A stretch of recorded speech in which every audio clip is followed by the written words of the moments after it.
इस वीडियो में हम क्लास 10th मैथमेटिक्स के चैप्टर 5 समांतर श्रेणियाँ के बारे में जानेंगे। समांतर श्रेणी क्या होती है? इसको हम इंग्लिश में अरिथमेटिक प्रोग्रेशन कहते हैं। इसका शॉर्ट फॉर्म एपी होता है। समांतर श्रेणी संख्याओं की एक ऐसी सूची है जिसमें प्रत्येक पद पहले पद के अतिरिक्त अपने पद में एक निश्चित संख्या जोड़ने पर प्राप्त होता है। यह निश्चित संख्या एपी का सर्वांतर कहलाती है। यह सर्वांतर धनात्मक, ऋणात्मक या शून्य हो सकता है। इसे हम एग्जाम्पल की मदद से समझते हैं। ये एक समांतर श्रेणी है। 147 इसका पहला पद है। इसमें एक जोड़ने पर हमें 148 प्राप्त होता है। इसमें एक जोड़ेंगे तो 149 प्राप्त होगा। इसी प्रकार एक एक जोड़ने पर अंत में हमें 157 प्राप्त होता है। इसी प्रकार ये दूसरी श्रेणी है, समांतर श्रेणी है।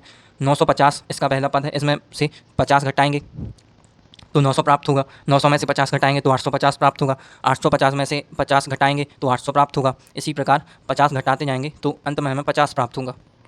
इस श्रेणी के अंत में इसका अंतिम पद 50 है और इस श्रेणी का अंतिम पद 157 है।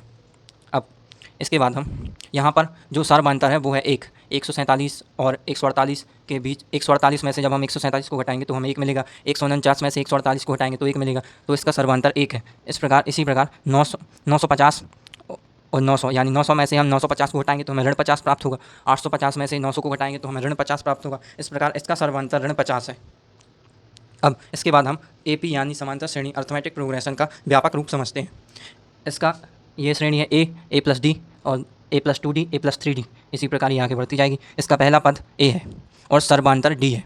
यानी पहला पद ए, दूसरा पद ज्ञात करने के लिए पहले पद में सर्वांतर जोड़ दिया और तीसरा पद ज्ञात करने के लिए पहले पद में सर्वांतर का दोगुना जोड़ दिया, यानी a+2d। इसी प्रकार a+3d और ये आगे चौथा पद ज्ञात करने के लिए a+3d।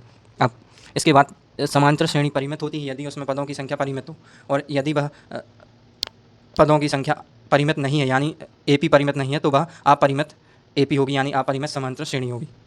यह समांतर श्रेणी का परिचय है। ये समांतर श्रेणी के हमने एग्जाम्पल समझे, उसकी परिभाषा समझी।